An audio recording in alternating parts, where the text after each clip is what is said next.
Joel Natalino Santana, ou simplesmente Joel Santana, ou ainda Papai Joel. Querido por todas as torcidas, campeão por todos os grandes times do Rio. Também lembrado pelos jogadores com muito carinho e cobiçado pela imprensa, mesmo estando sem clube desde 2017. Mais que um técnico, o rei do Rio, um vencedor, no futebol e na vida. Vamos começar perguntando para o Joel. Ele há tanto tempo no futebol. Joel, você lembra como era a sua vida antes do futebol? Prazer falar com você mais uma vez. A minha vida foi uma vida normal como todo brasileiro, né?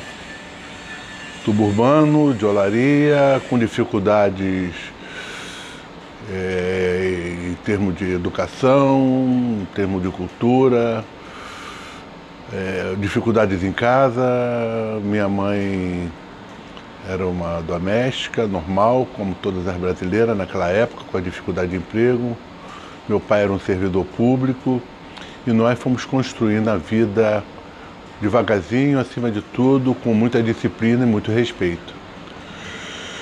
Se você me perguntasse como é que nós conseguimos chegar onde nós chegamos, foi acima de tudo com muita disciplina dentro daquilo que nós apresentávamos dentro de casa em termos de família, que era uma coisa normal e natural de toda a família brasileira. De domingo está todo mundo junto, das datas especiais está todo mundo junto, Dia dos Pais, Dia das Mães, Natal, Ano Novo, a família era muito unida. E as coisas foram acontecendo até onde nós conseguimos chegar. Se você falasse, você esperava chegar até onde chegou, jamais passou isso pela minha cabeça, porque realmente foi muito difícil.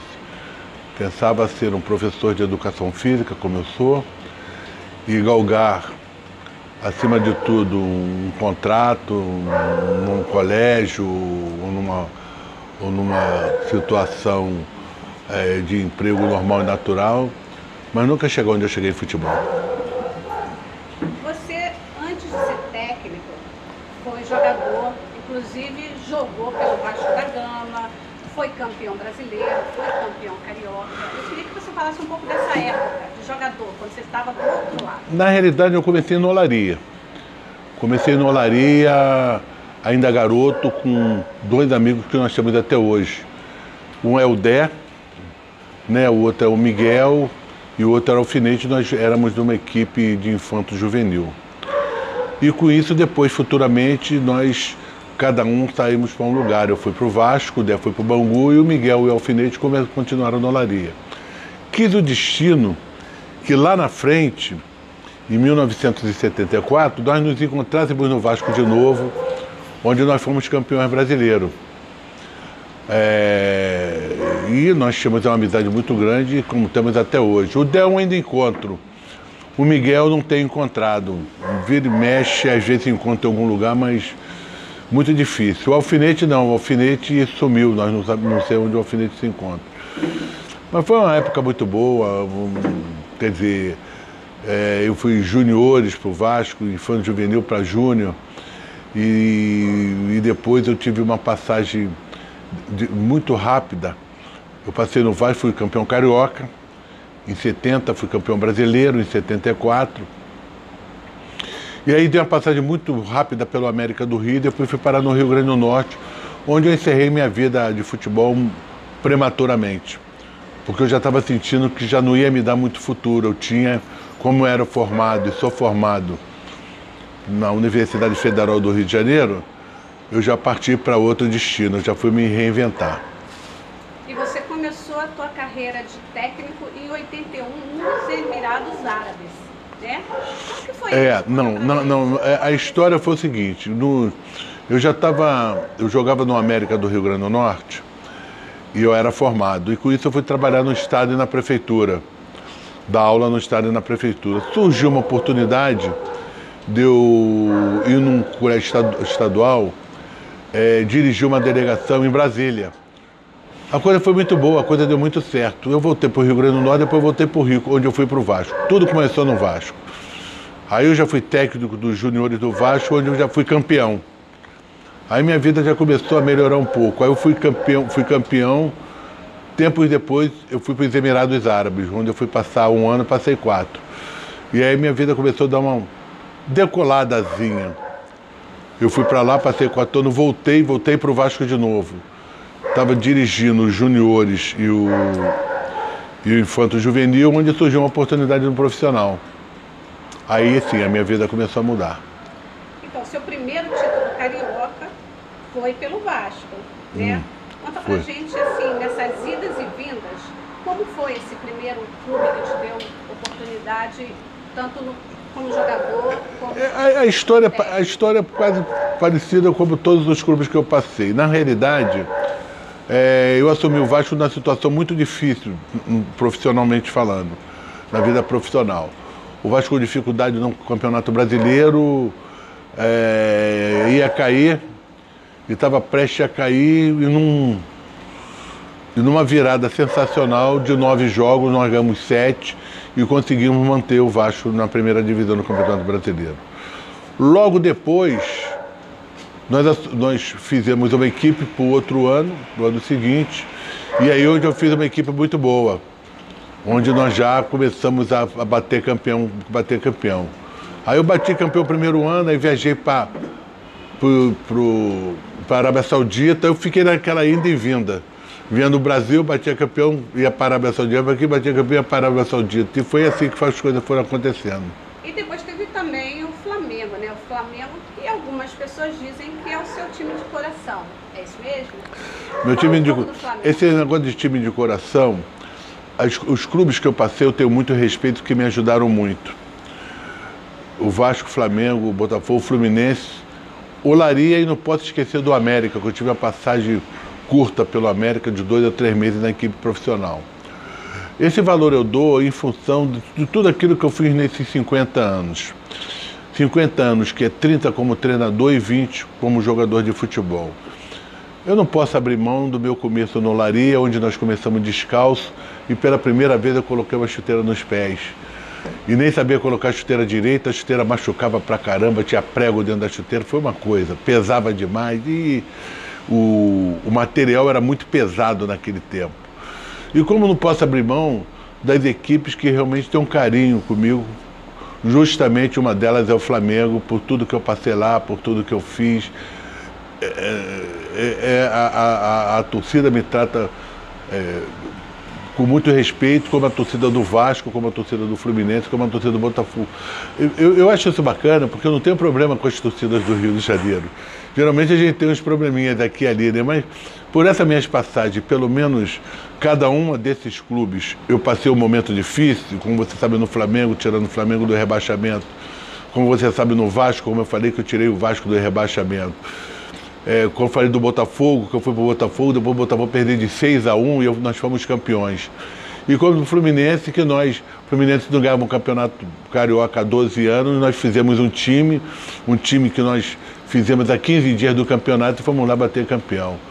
Então, é uma coisa que mexe comigo, e não seria injusto se eu decretasse que isso daqui foi o melhor. Não, o melhor foram todos, porque todas fazem parte da minha vida.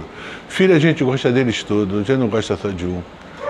Esse jogo do Fluminense, que foi o do campeonato, é um jogo épico, né? É um jogo que ficou para a história. Então você, o Renato Gaúcho e a barriga dele ficaram para a história, porque há 10 anos o Fluminense não era campeão carioca e vocês conseguiram essa façanha. E foi um jogo muito emocionante. Queria que você falasse um pouco dessa época do Fluminense e também, principalmente, desse jogo. E eu estava na Bahia nessa época, eu era campeão, mas eu precisava voltar para o Rio de Janeiro em função da minha vida, em função de voltar para um clube do Rio, de São Paulo, ou coisa parecida. Eu estava com muitas propostas, que eu tinha acabado de ser campeão baiano, tinha sido o 3º ou 4º do Brasileiro. E o Vasco, o Santos, muitas equipes me convidaram. E o Fluminense me convidou. Mas só que o Fluminense estava passando um momento muito difícil, como agora. E praticamente eu não tinha time. Eu cheguei para a minha apresentação, nós tínhamos 8 jogadores, nós precisávamos fazer um time.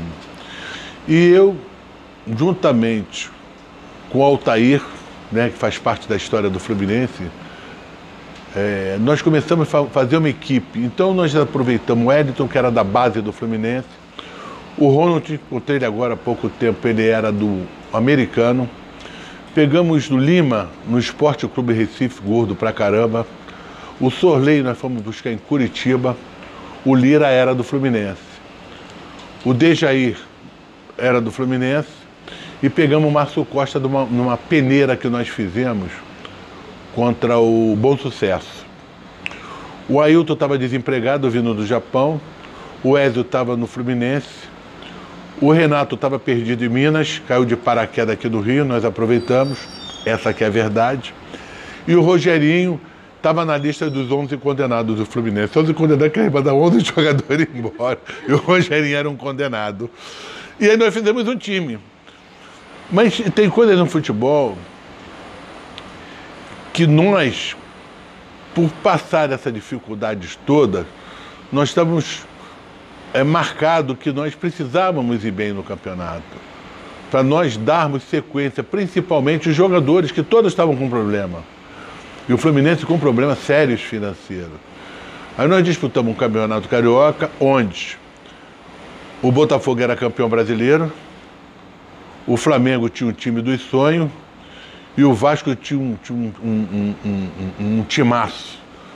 Então foi um campeonato muito forte, muito aguerrido, e onde os jogadores souberam suportar não só a pressão para ganhar um campeonato, como os problemas financeiros que nós estamos passando no momento. E foi uma coisa que só Deus pode explicar, porque nós tivemos 2 ou 3 vezes para sair do campeonato, uma com menos um jogador, e nós conseguimos vencer os jogos, e como foi assim até a final, quando o Flamengo com aquele gol de barriga do Renato que ficou na história do clube. Com 2 jogadores expulsos também? Porque na realidade o Flamengo era o favorito e jogava pelo empate. E nós fizemos 2-0 no primeiro tempo. O saudoso Timbica estava no vestiário, na porta do vestiário, sentado chorando, que ia ser campeão, e eu pedindo ele, por favor, para parar, que o jogo não tinha terminado. E o meu problema foi mais acalmar o Chimbica do que propriamente dar predição de meio tempo, que eu sabia que nós íamos ter dificuldade, porque o Flamengo estava com 80% da torcida dentro de campo, torcendo. O time era muito bom, tinha Romário, Sávio no ataque. Era um timaço o time do Flamengo. Mas o nosso time era um timezinho abusado. Tanto que depois nós fomos para o Brasileiro, nós fomos o 3º do Brasileiro, com o mesmo time que nós tínhamos. Quase que nós ganhamos o Brasileiro.